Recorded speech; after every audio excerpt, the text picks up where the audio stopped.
प्रकरण 8वां श्री गोपाल कृष्ण गोखले। भारतीय महापुरुषों में यह तो प्रायः सभी के जीवन चरित्र अतिशय उत्साहवर्धक है, पर उस निष्काम देशभक्ति और आत्मत्याग का उदाहरण जिसने गोपाल कृष्ण गोखले को सारे राष्ट्र के लिए गर्व और गौरव की वस्तु बना रखा है, कठिनाई से और कहीं मिल सकता है। इसमें संदेह नहीं कि देश में आज ऐसी विभूतियाँ विद्यमान हैं जिनका बुद्धि वैभव अधिक विशाल है, जिनको पांडित्य अधिक गंभीर है, जो पद प्रतिष्ठा में आपसे बड़े हैं, पर वह सच्चा देश प्रेम जिसके कारण आपने अपने आप को देश पर निछावर कर दिया है, अपनी विस्तृत गहराई और लगन में बेजोड़ है। आपका जीवन उत्साही युवकों के लिए उच्चाकांक्षा का अनुकरणीय उदाहरण है।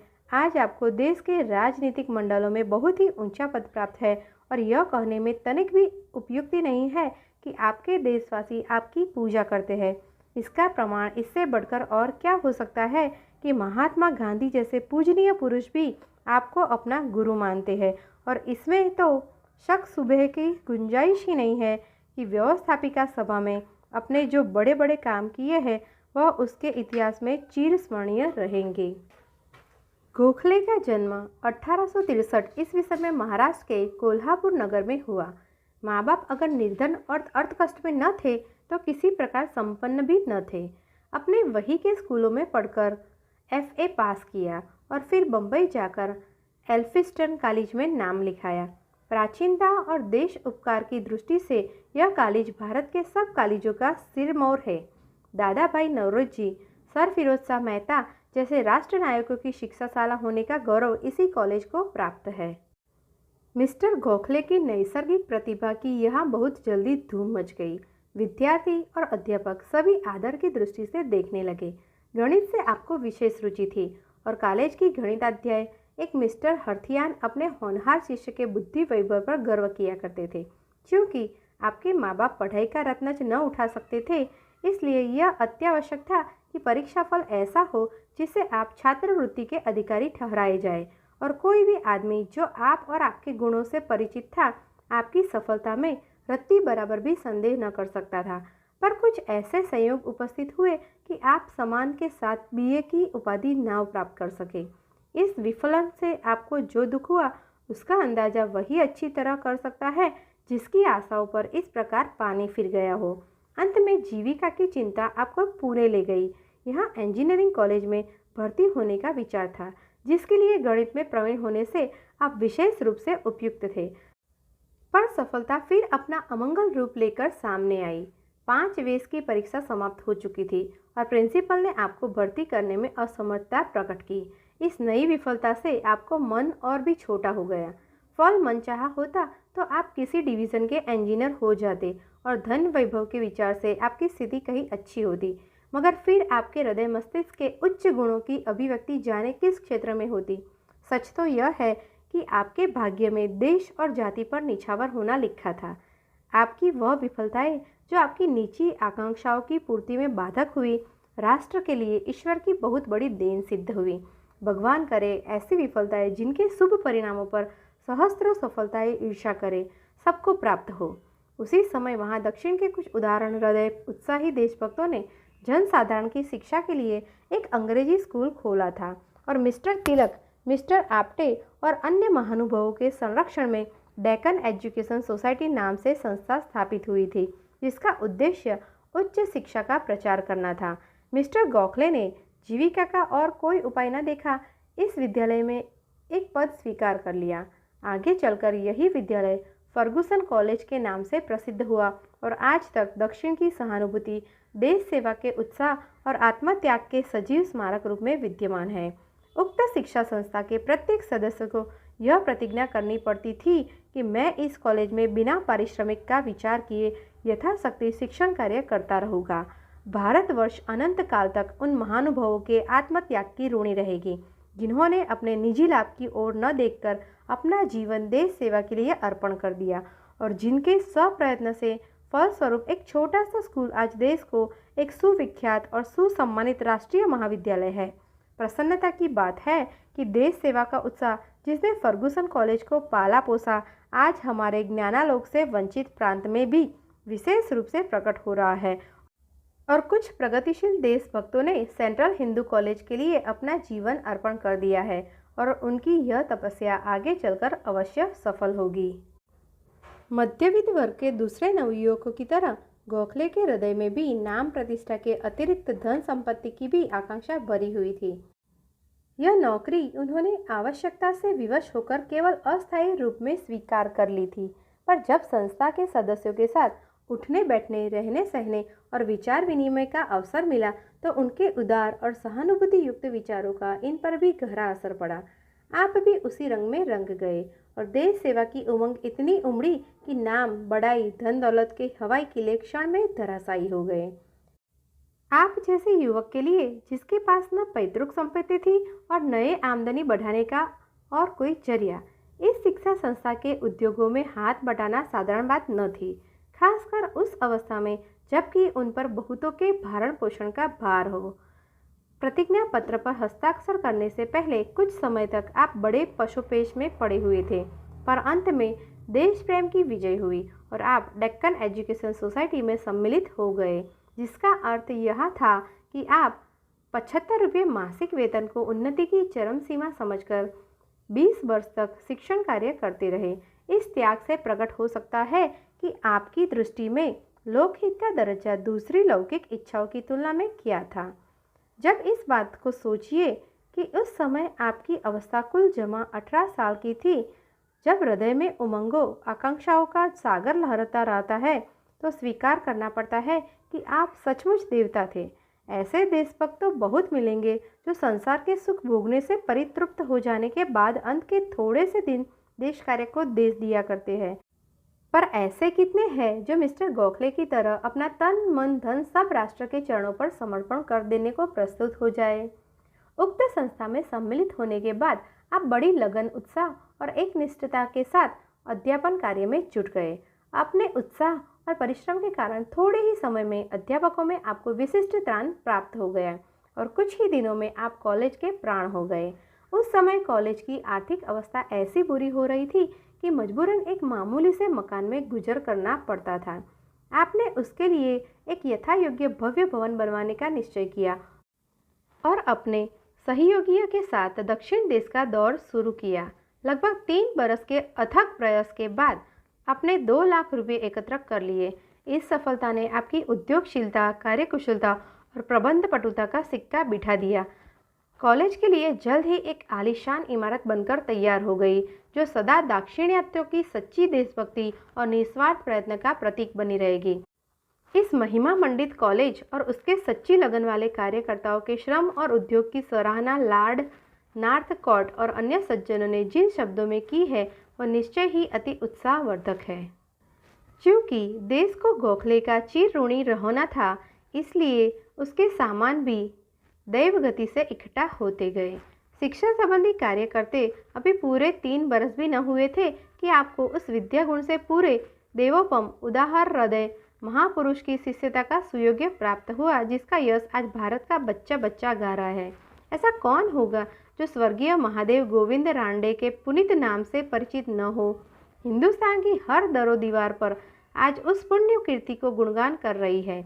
उनका जीवन संसार के संपूर्ण सद्गुणों का उज्जवल उदाहरण है। उस देश के प्यारे के हृदय में देश और जाति की याद हर दम बनी रहती थी। भारतवर्ष की ऐसी कौन सी सभा समिति थी जिसको उस साधु पुरुष ने कुछ सहायता न मिली हो।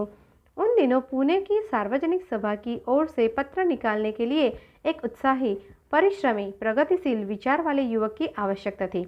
मिस्टर गोखले को उम्र उस समय 22 साल से अधिक न थी। कितने ही परिपक्व वय और अनुभव वाले सज्जन इस पद के लिए दावेदार थे, पर श्रीयुत रांडे की जौहरी निगाह में इस कार्य के लिए आपसे अधिक उपयुक्त 10 दिखाई न दिया। वाह, क्या परख थी! बाद की घटनाओं ने सिद्ध कर दिया कि रांडे का चुनाव इससे अच्छा हो ही नहीं सकता था। पत्र संपादन का भार अपने ऊपर लेते ही अपने देश की राजनीतिक, आर्थिक, सामाजिक समस्याओं का गंभीर अध्ययन आरंभ कर दिया और इन गुत्थियों को सुलझाने के लिए मिस्टर रांडे से अधिक उपयुक्त व्यक्ति और कौन हो सकता था। एक सज्जन का कथन है कि मिस्टर गोखले एक राष्ट्रीय मीरास है जो स्वर्गीय रांडे ने देश को प्रदान किया है, और यह कथन सर्वथा सत्य है।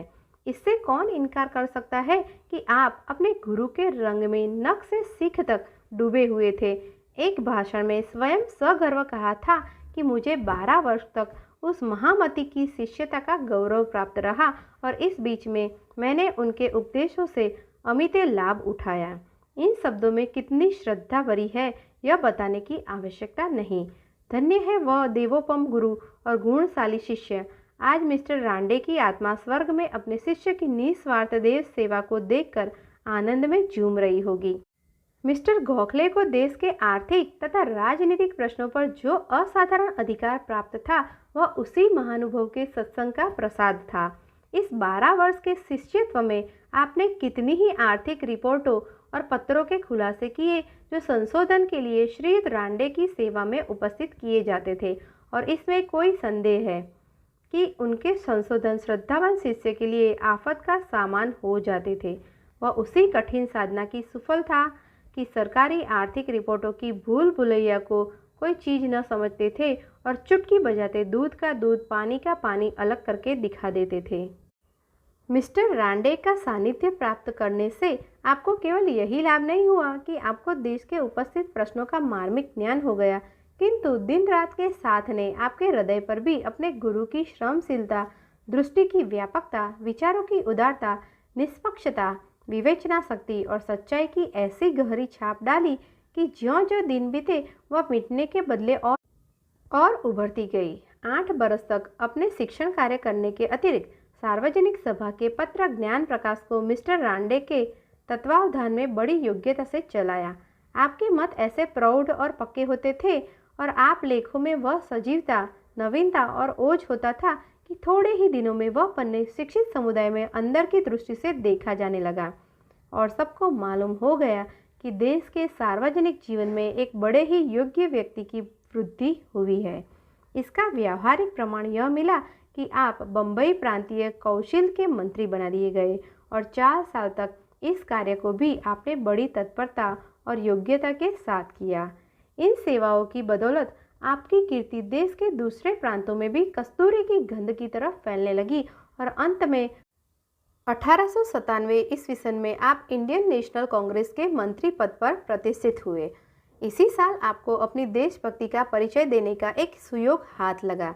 कांग्रेस और अन्य देश हितैषी बहुत अरसे से यह शिकायत करते आ रहे थे कि ऊंचे पदों पर आम तौर से अंग्रेज ही नियुक्त किए जाते हैं और भारतवासी अधिक योग्यता रखने पर भी उनसे वंचित रहते हैं।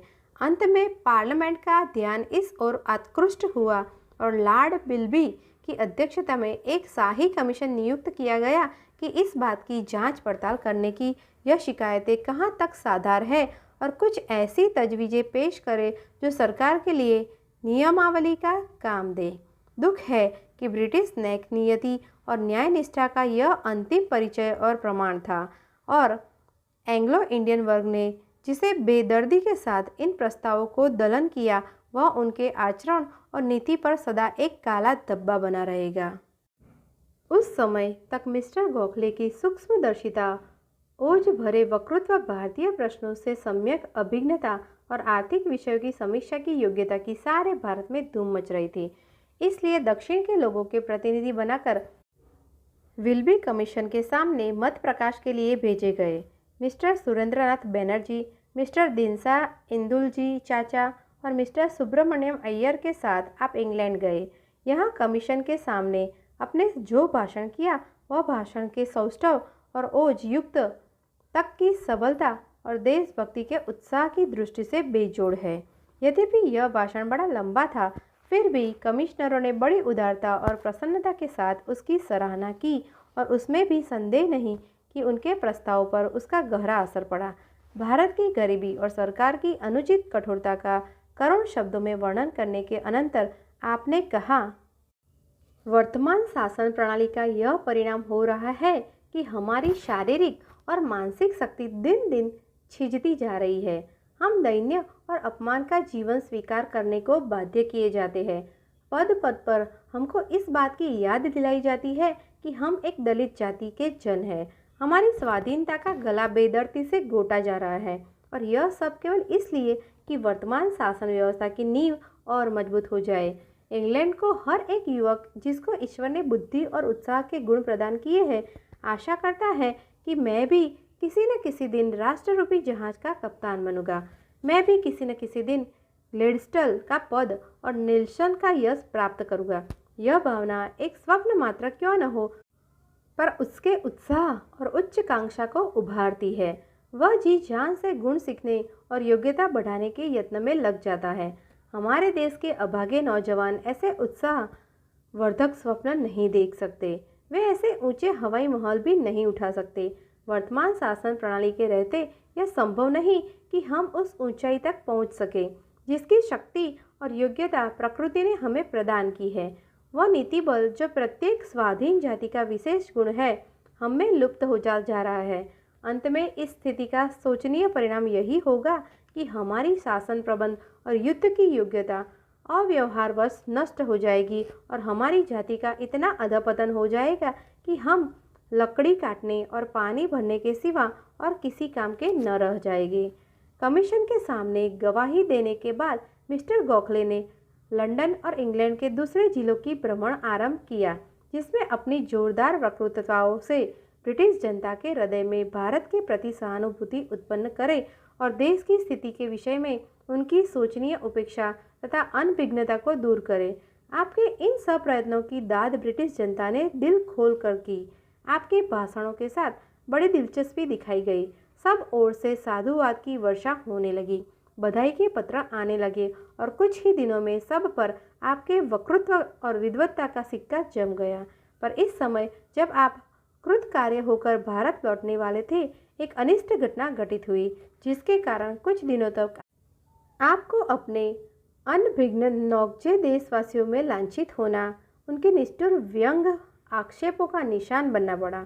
उन दिनों बंबई के शासन की बागडोर लॉर्ड डस्ट के हाथों में थी। लेख के प्रतिबंध के लिए अपने बड़े कड़े नियम प्रचारित किए थे और उनको काम में लाने के लिए अहलकार उन पर हाशिया चढ़ाकर जनता पर अवर्णनीय अत्याचार करते।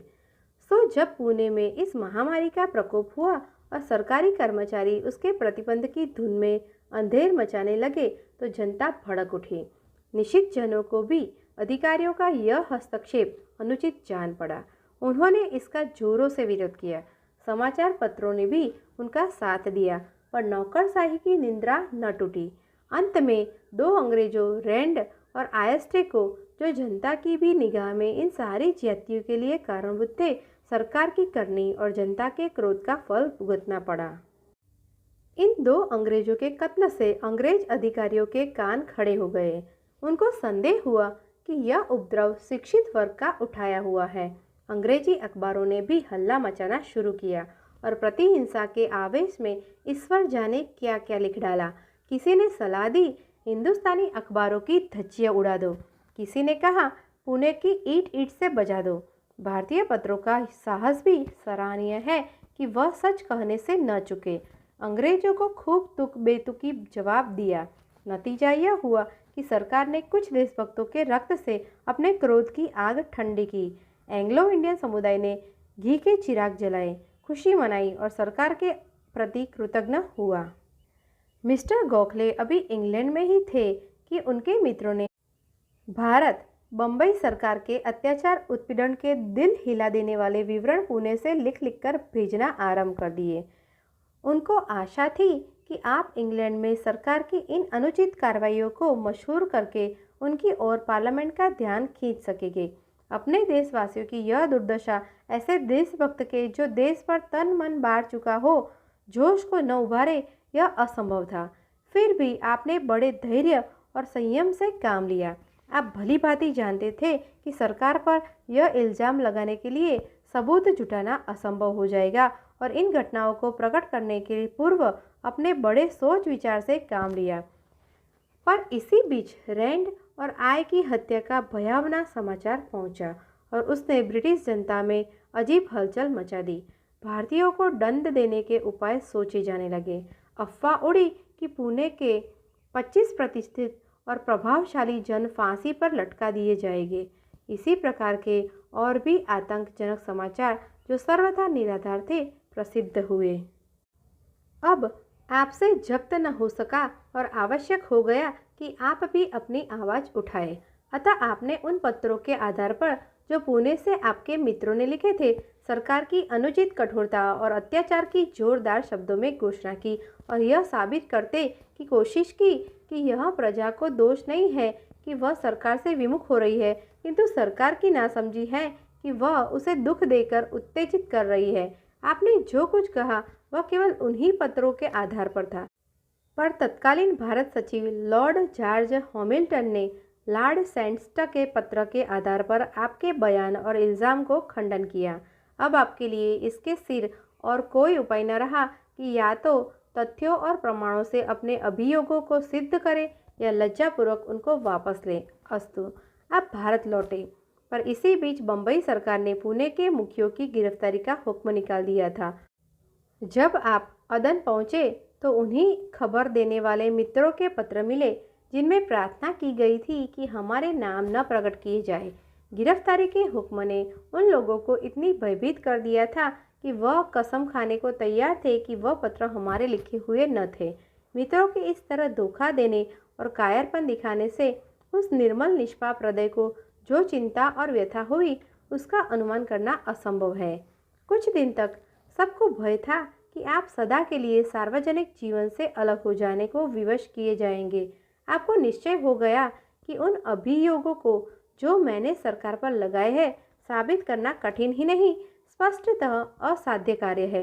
इसलिए अब शराफत और मर्दानगी का अनुरोध यही था कि आप भूल स्वीकार और खेद प्रकाश के द्वारा अपने उन शब्दों का शोधन मार्जन करें जिनसे सरकार के आचरण पर धब्बा लगता था।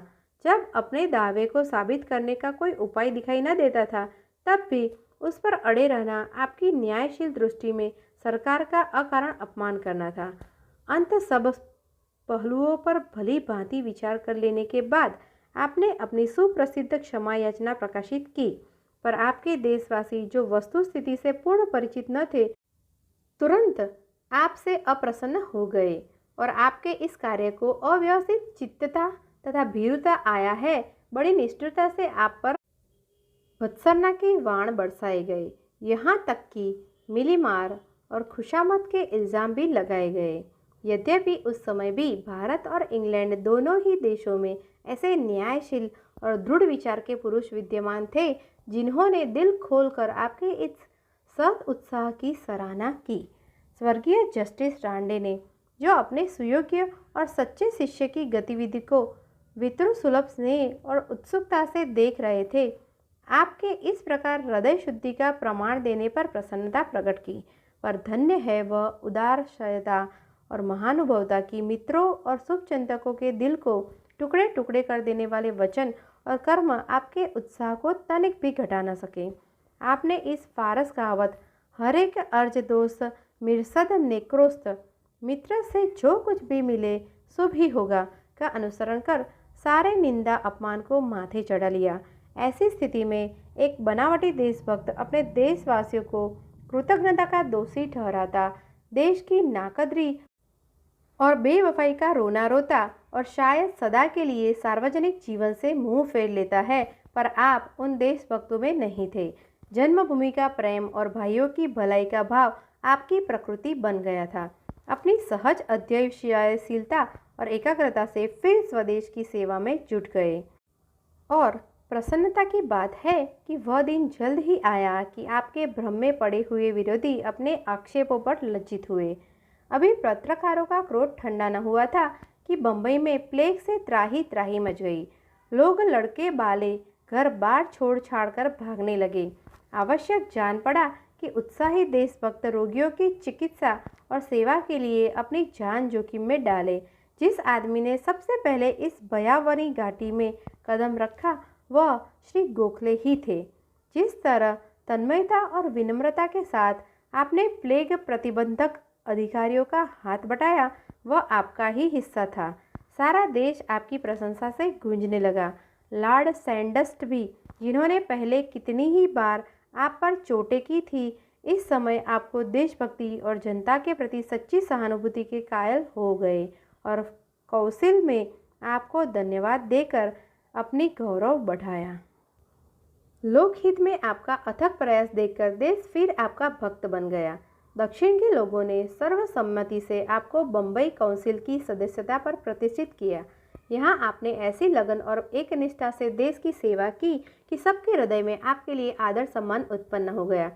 बॉम्बे लैंड रेवेन्यू मालगुजारी बिल के संबंध में जो जोरदार बहसें हुई, उनमें आपने प्रमुख भाग लिया और सरकार को विश्वास दिला दिया कि गैर सरकारी सदस्य सरकार के कार्यों की टीका विरोध की नीयत से नहीं करते, किंतु सद्भावमय सहयोग की नीयत से करते हैं। विदेशी सरकारों में सदा यह दोष रहता है कि उनकी हरेक तजवीज़ के दो पहलू हुआ करते हैं। सरकार अपने पहलू के हानि लाभ पर तो विचार कर लेती है, पर गरीब प्रजा के पक्ष की सर्वथा उपेक्षा कर जाती है। आपने सदा सच्चे मन से इसकी यत्न किया कि सरकार के सामने आने वाले प्रत्येक प्रश्न और योजना की प्रजा की दृष्टि से समीक्षा करे और सरकार को उसके अवश्य भावी परिणाम सुझाए, जिसमें वह प्रजा के विचारों और आवश्यकताओं को जानकर उसकी भलाई की चिंता और उपाय करती रहे। इन महत्वपूर्ण सेवाओं के कारण आपके प्रशंसकों और भक्तों की परिधि और भी विस्तृत हो गई और आप बम्बई की ओर से वाइसरॉय की काउंसिल के गैर सरकारी सदस्य चुने गए। सार्वजनिक जीवन से दिलचस्पी रखने वाला हर एक आदमी जानता है कि वहाँ आपने अपने कर्तव्यों का पालन कितने परिश्रम, सच्चाई और जागरूकता के साथ किया। आपकी वक्तृताएं खोज, बहुप्रता, ओजस्विता और साहस भरी भाषा की दृष्टि से अपना जवाब नहीं रखती। यूनिवर्सिटी बिल और ऑफिशियल सीक्रेट सरकारी रहस्य गोपन बिल के विरोध में आपकी ललकारें अभी तक हमारे कानों में गूंज रही है और आशा है कि आपकी ये वक्तृताएं सदा अपने ढंग की सर्वोत्तम वक्तृताएं मानी जाएगी। आपकी गर्जन से लाड़ कर्जन जैसे शेर की भी बोलती बंद हो जाती थी। इसमें संदेह नहीं कि बड़ी काउंसिल में आप ही एक योद्धा थे जिससे लॉर्ड महोदय आंखें बचाते फिरते थे। आपकी आलोचनाओं पर अक्सर विरोध की नियत को संदेह किया गया, पर उसका कारण केवल यह है कि लॉर्ड कर्जन जैसा अभिमानी निरंकुश व्यक्ति अपनी कार्रवाइयों का भंडाफोड़ होना सहन नहीं कर सकता था। इसलिए आपकी नियति में बुराई दिखाकर अपने दिल की गुबार निकाल लेता था। आप जैसे विद्वान और बहुज्ञ व्यक्ति से यह बात छिपी नहीं थी कि विदेशी सरकार सदा जनता की सहानुभूति से वंचित और गलत फहमियों का शिकार बनी रहती है। उसको एक एक कदम खूब ऊंचा नीचा देख कर डरना होता है। इसी दृष्टि से अपने कभी सरकार को जनसाधारण की निगाह में गिराने या दोषी बनाने की चेष्टा नहीं की, बल्कि जब कभी मौका मिला बड़े गर्व से उन बड़े बड़े लाभ की चर्चा की जो अंग्रेजी राज्य की बदौलत हमें प्राप्त है। अंग्रेजों की प्रामाणिकता, शुद्ध व्यवहार और नेक नीयत की आप सदा से प्रशंसक थे, पर इसके साथ ही उन दोष त्रुटियों से भी अनभिज्ञ नहीं थे जो अंग्रेजी शासन में मौजूद है और जिन्होंने उसको बदनाम कर रखा है। आय का विश्वास था कि यह दोष बदनीयती के कारण ही नहीं है, किंतु गलत और अनुपयुक्त सिद्धांतों को काम में लाने के कारण है, और उसका कोई उपाय हो सकता है तो यही कि भारतवासियों को शिक्षा संपादन की प्रगति के साथ साथ राजकाज में अधिक भाग लेने का अवसर दिया जाए। उनकी आवाज़ें अधिक सहानुभूति के साथ सुनी जाए। इनके गुणों तथा योग्यता का आदर अधिक उदारता के साथ किया जाए और उनकी अपनी जिम्मेदारी आप उठाने की योग्यता उत्तर बढ़ाई जाए। निसंदेह आपका आदर्श बहुत ऊंचा है, पर यही आदर्श सदी से न केवल उच्चाकांक्षी भारतीयों का रहा है, किंतु उन उदारमना न्यायप्रिय अंग्रेजों को भी रहा है जो भूतकाल में भारतीयों के भाग्य के मालिक थे। जॉन ब्राइट, ब्रौडला, मैकाले और फास्ट जैसे मानव हितैषी उदार राशय पुरुषों के सामने भी यही आदर्श था। लॉर्ड बेंटिंग और लॉर्ड रिपन जैसे महानुभावों ने भी इसी आदर्श के अनुसरण का यत्न किया और राजा राम मोहन राय, जस्टिस रांडे और दादाभाई नौरोजी ने जैसे राष्ट्र के पथ प्रदर्शक भी इसी आदर्श का पुकार कर समर्थन करते गए। मिस्टर गोखले भी इसी आदर्श के उत्साही समर्थकों में थे और जब तक वह शुभ दिन न आए जबकि सरकार इस आदर्श का अनुसरण करे, प्रत्येक उच्चाकांक्षी देश हितैषी की प्रथम कर्तव्य यही होगा कि वह इस आदर्श को कार्य रूप देने के यत्न में संलग्न रहे। मिस्टर गोखले को जो लोकप्रियता और देश के नेताओं में जो प्रमुख स्थान प्राप्त था, उस पर प्रत्येक व्यक्ति को गर्व हो सकता है। आपने अपने को राष्ट्र पर उत्सर्ग कर दिया था। आपके हृदय में कोई लौकिक कामना थी तो यही कि भारत भूमंडल के उन्नत राष्ट्रों में सम्मान का पद प्राप्त करे और गरीबी के गहरे गड्ढे से निकलकर समृद्धि के सतखड़े पर अपनी पताका फहराए। आप दिन रात देश की भलाई के उपाय सोचने में ही डूबे रहते थे। निसंदेह आप देश के नाम पर बिक गए थे और यद्यपि सरकार ने आपकी निस्वार्थ देशभक्ति, लोकहित की सच्ची कामना तथा न्यायशीलता का आदर किया और आपको सितारे हिंद की उच्च उपाधि से सम्मानित किया, पर आप इतने विनम्र और शालीन थे कि इस आदर सम्मान को अपनी योग्यता से अधिक मानते थे। देश हित साधन की धुन में आपको मान प्रतिष्ठा की तनिक भी इच्छा न थी। मिस्टर दादाभाई नौरोजी में आपको भरपूर श्रद्धा थी। बम्बई में उनकी सालगिरह का जलसा हुआ तो उनके गुणगान में आपने बड़ी ओजस्विनी वक्तृता की, जिसके अंतिम शब्द सोने के पानी से लिखे जाने योग्य है। मेरे नौजवान दोस्तों, सोचो कि मिस्टर दादाभाई को जीवन कैसा उज्जवल आदर्श है जो ईश्वर ने तुम्हारे लिए प्रस्तुत किया है। जिसे उत्साह से तुमने उनको श्रद्धांजलि अर्पित की, उसे देखकर हृदय को आनंद होता है।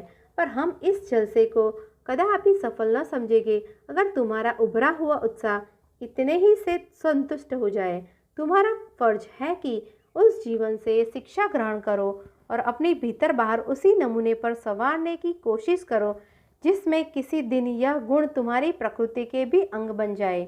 सज्जनों, सब कुछ जानने और देखने वाला परमात्मा प्रत्येक देश में समय समय पर ऐसी आत्माएं भेजा करता है जो मार्गस्थों को रास्ता दिखाए और जिनके पद चिन्ह का अनुसरण कर पर भूले भटके बटो ही अपने गंतव्य स्थान को पहुँचे।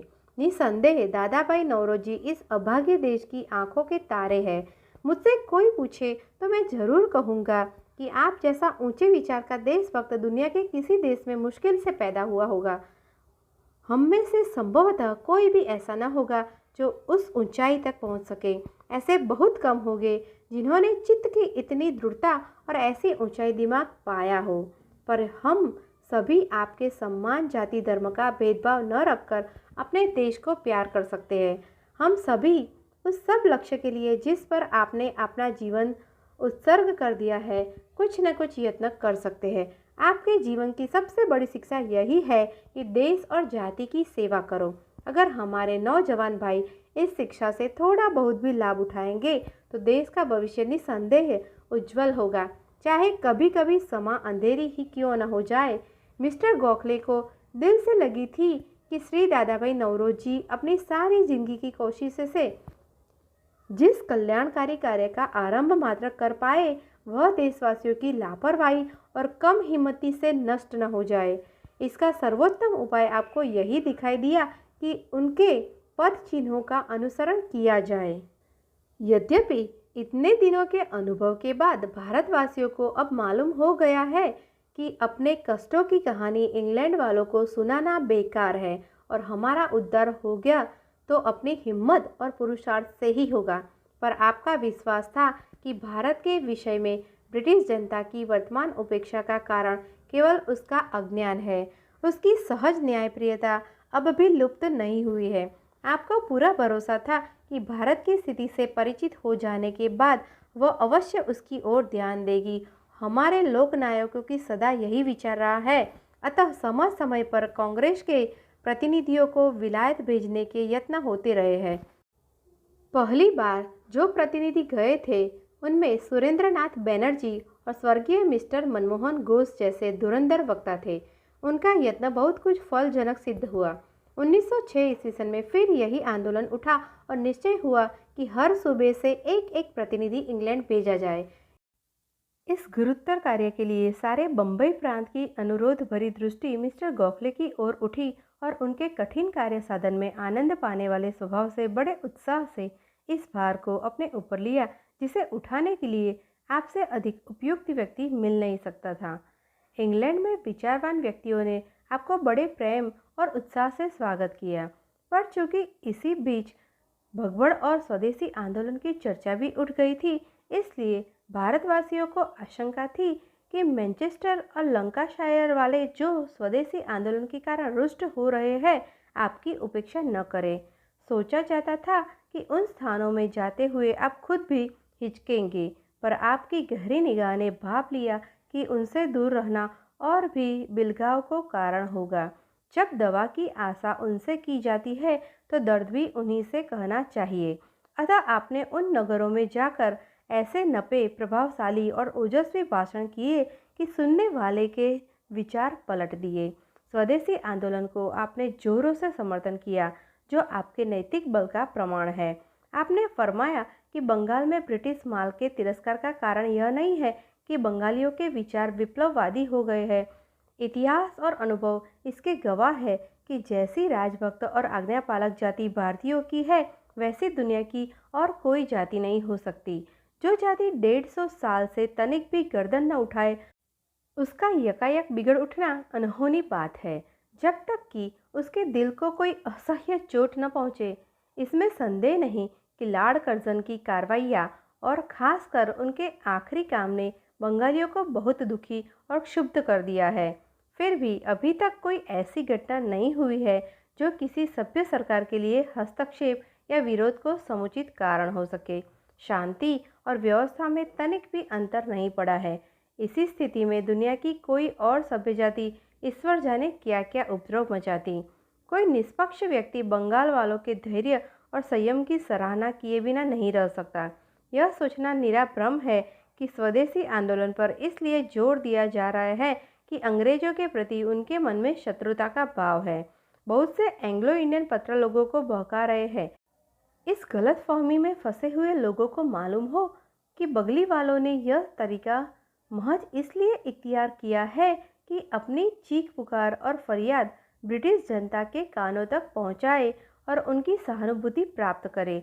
जो इस तरीके को बुरा समझना हो, वो बतलाए कि हिंदुस्तानियों के हाथों में और दूसरा कौन सा उपाय है। क्या भारत सचिव के दरवाजे पर जाकर दाता की जय मनाने से काम चलेगा, या पार्लियामेंट में एक दो प्रश्न कर लेने से उद्देश्य सिद्ध हो जाएगा। अब अंग्रेजों की न्यायशीलता के लिए यही उचित है कि वह भारत सचिव के आग्रह अनुरोध करे। गरीब हिंदुस्तान पर झल्लाना, जो स्वयं ही दलित अपमानित हो रहा है, मर्दानगी की बात नहीं है। प्रत्येक अवसर पर आपने ऐसे ही जोरदार भाषण किए। कटु अप्रिय सत्य कहने में आपको कभी आगा पीछा नहीं होता था, और इंग्लैंड वासियों की उदारता को भी धन्य है कि अपनी ही जाति के अन्याय अत्याचार की कहानी सुनने के लिए हजारों की संख्या में जमा होते थे। यद्यपि इन नग्न सत्यों से उनके राष्ट्रीय अभिमान को चोट लगती थी, फिर भी विभिन्न सभा समितियों से आपके पास भारत के विषय में कुछ कहने के लिए इतने निमंत्रण आते थे कि कठोर परिश्रम के आदी होने पर भी सबको स्वीकार न कर सकते थे। भाषण के बीच में श्रोत समूह ऐसे उत्साह से साधुवाद देता था और आदि से अंत तक ऐसी सहानुभूति का परिचय देता था कि आपको स्वीकार करना पड़ता था कि अंग्रेजों की न्यायवृत्ति अभी तक कुंठित नहीं हुई है। 1.5 महीने के अल्पकाल में आपने सारे इंग्लैंड का दौरा किया और कितने ही भाषण किए, पर जिस जाति ने मुद्दतों से हिंदुस्तान को अपनी मिल्कियत समझ रखा हो, उस पर ऐसे भाषणों का क्या टिकाऊ असर पड़ सकता था। सम्मानित और अदाशय अंग्रेज सज्जनों ने सहानुभूति प्रकट की और बस शासन यंत्र उसी पुराने ढर्रे पर चलता रहा। मातृभूमि वह लोग अन्याय करते हैं जो कहते हैं कि हिंदू जाति मृत निष्प्राण हो गई है। जब तक दादा भाई रावड़े और गोखले जैसे बच्चे तेरी गोद में खेलेंगे, हिंदू जाति कभी मुर्दा नहीं कही जा सकती। कौन कह सकता है कि अगर इन महापुरुषों का जन्म किसी स्वाधीन देश में हुआ होता तो वह ग्लैडस्टोन, बिस्मार्क या रूजवेल्ट न होते।